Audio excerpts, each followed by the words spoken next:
we're going to be drawing Pablo, the pumpkin from Food Lore. Food Lore. Yeah, Food Lore. Yeah, that's right. You're good. So it's our own created lore. It's the food lore, and Story. yeah, that's what a lore is. In case you're not familiar with it, it's basically a story. So it's the story of the food, and we're going to be bringing you more and more characters. Today is Pablo the pumpkin, but don't miss an episode because eventually it's all going to tell one big story. One. Huge, epic story. All right, you ready? Yeah. 1, 2, 3. So the first step to drawing our pumpkins is kind of do like a C sort of shape. Like this.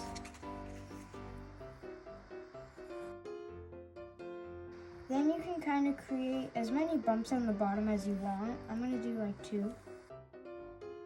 And do these have to be perfect? No, not at all. No. A, because pumpkins are not perfect. Yeah, they're all bumpy and all different. And B, because at Craft Kids TV, we don't go for perfection, we go for Fun. That's right, good. So the next step is to kind of do like a backward C. Or just a curved one. Good. Okay, I like it. And then it's kind of like tricky at the top here, but what I'm just going to do is I'm going to kind of do the 2, or this is going to end up being 3, but bumps up here like I did down here. Okay, cool. How's that? That's really good.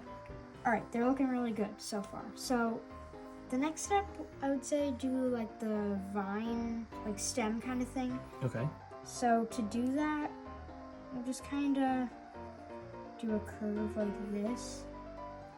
Yeah, so traditionally when you do a pumpkin, like a jack-o'-lantern or something, you're gonna draw this stem cut off, but our character is still in the pumpkin patch, right? Yeah. So we're gonna have to make sure we don't cut it off, even though it seems like we should. Yeah. Now what we're gonna do is kind of keep doing that, but then we're gonna have this like curve kind of thing, and then you can also do it with the bottom. It's like a curly Q. Yeah. Now I'd suggest doing the bottom line first, because then that's the one you can kind of 100% agree. curve just like that and hit the other line, but I accidentally did this one first. I'm just gonna kind of curve that into it. This one over here is gonna have to go in behind my pumpkin and kind of go like that, but Oh, mine's gonna have to do the same, which is fine because the vine is behind the pumpkin, which is completely fine. But I did the same. I made the same thing. So once you have that, now it can't just like stop there. It's gotta go down and curve, and we're gonna have ours off the page. That's what I'm gonna do. And yeah, we can also do that line there too. Nice. This is super cool. I love these. Kind of looks like a roller coaster or like a slide from a bird's eye view. It does. It does. So, I mean, the next step I would say we could do leaf. Yeah, we do. So this one is gonna have a really similar thing to here, but it's gonna be smaller than this part. So I'm not really sure which line to start with. So I would start with the inner line. So if you do like, if you come up and do something that looks like a number 9, that would work. So do a little number 9, right like that. Yeah.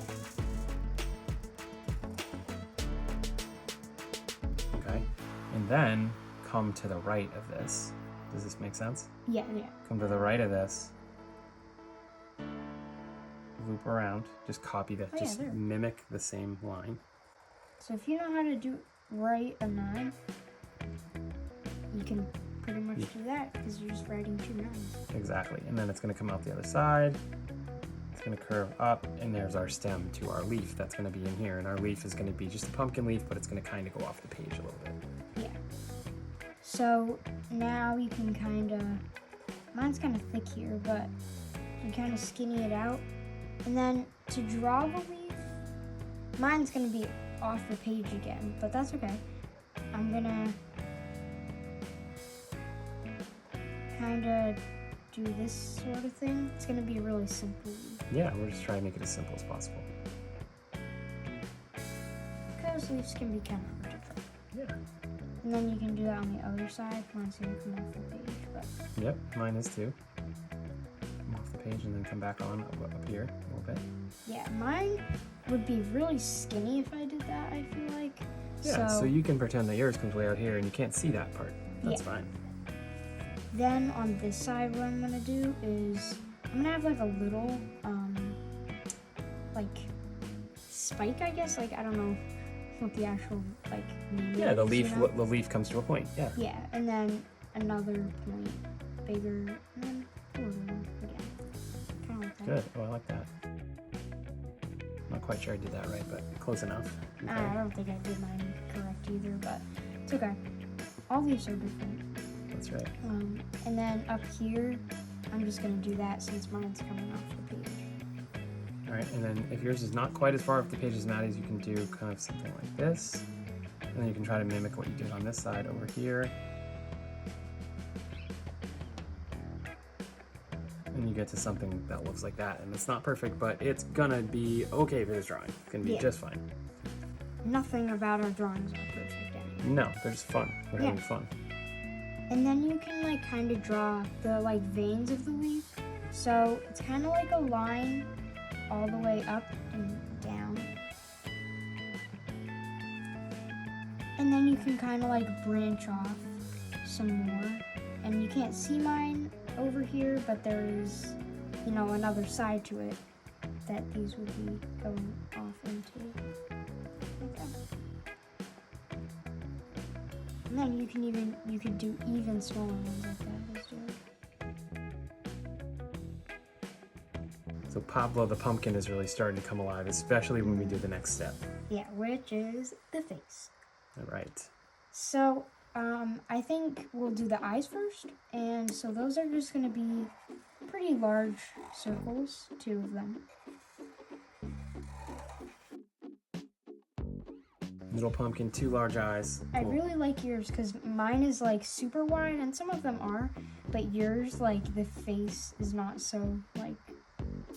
Yeah, it's like, okay. long. Yeah, it's a You little, know what I mean? little less wide. Yeah. But it's okay. Now you need pupils in the eyes. So to do that, he's kind of gonna be like looking that way and like down, sort of, like almost diagonally. So kind of can go like that,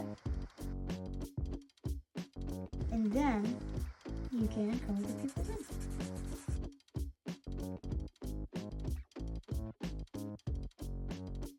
So the next step is gonna be to draw the mouth, and it's gonna be like sort of like a jack-o'-lantern kind of mouth, but like it's not a jack-o'-lantern yet. It's going to be a little bit reminiscent of a jack-o'-lantern. Yeah. So you're just gonna do like a big smile, except you're gonna like stop, like just about before the eye, you know, like. and Or you- I kind of messed up, so you can go a little further. Really, it doesn't Oh, yeah. matter as long as you get this in somewhere. Then once you do that, you're gonna go like a tooth kind of looking thing, you know, kind of like a jack-o'-lantern. And then you're gonna finish off the smile. Cool. All right, that looks good. I like this guy. He's really cool. All right, so now we're kind of done with our Sharpies other than with thickening.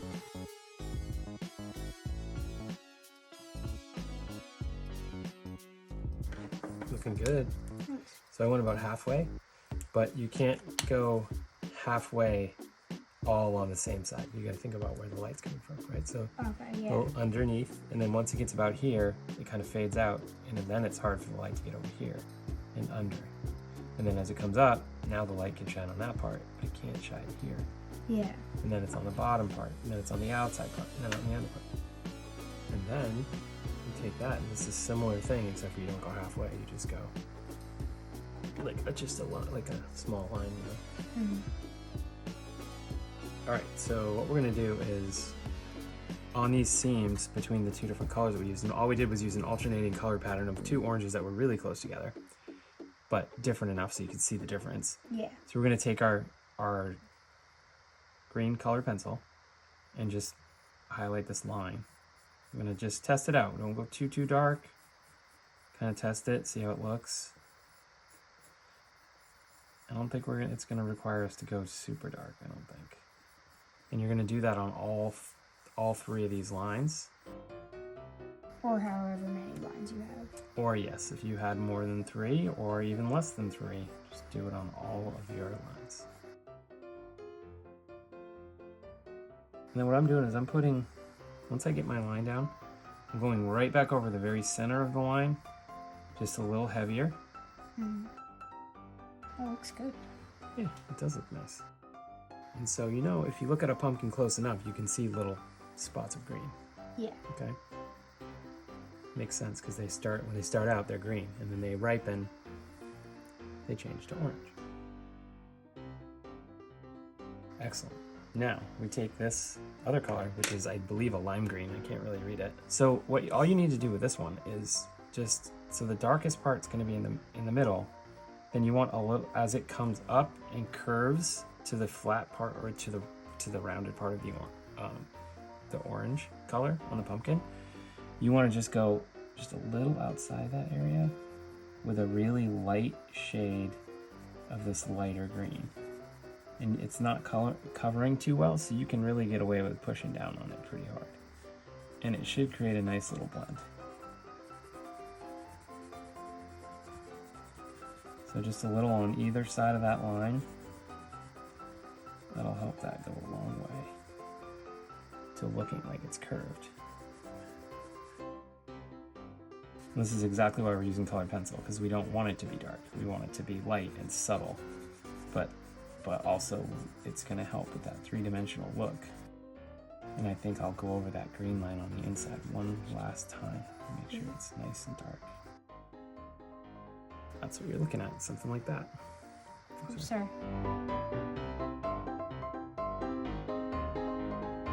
I think the last thing we're going to do, Mads, is we're going to take a light gray. You have to be careful with these light grays because they're not always... They appear to be. Always what they appear to be. Alright, so the shading is just going to take place along the bottom, where the light's hard to get to, and along this side, where it's hard to get to.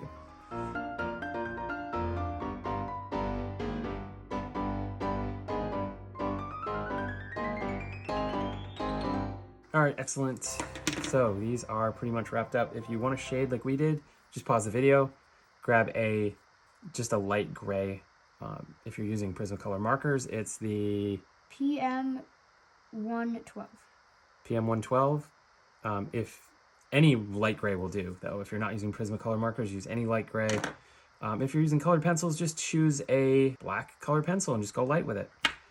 We used a combination of Prismacolors, colored pencils, Sharpies on this drawing, and we really like how it came out. Yeah. So, 1, 2, 3. Pablo the pumpkin!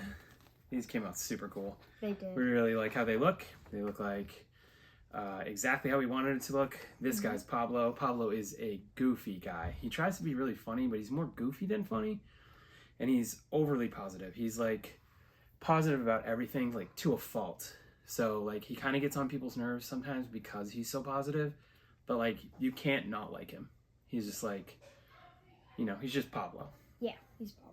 He's just a goofy guy who tries to be funny, tries to be uplifting, and tries to give good advice, but it's usually just a bunch of goofiness. So yeah. So Pablo is quite a character, and we think these came out awesome, right, honey? Yeah, they look really good. All right, real quick, we forgot to mention yesterday when we were filming the conclusion that Pablo has a perpetually loose tooth. That's right. He's always playing with it. It's always loose, and as you can see, it's hanging out of his mouth. So we just wanted to mention that. Just like the only tooth, as you can see, it's just always sticking out of his mouth. Make sure you stay tuned because we are going to keep on drawing from the food lore, and eventually we're going to have a whole story to tell. Okay, so far we have several characters drawn who each have their own individual stories, but they're all going to come together in one big story. All right, that's the plan. So until we see you next time, keep drawing. Stay awesome. Bye.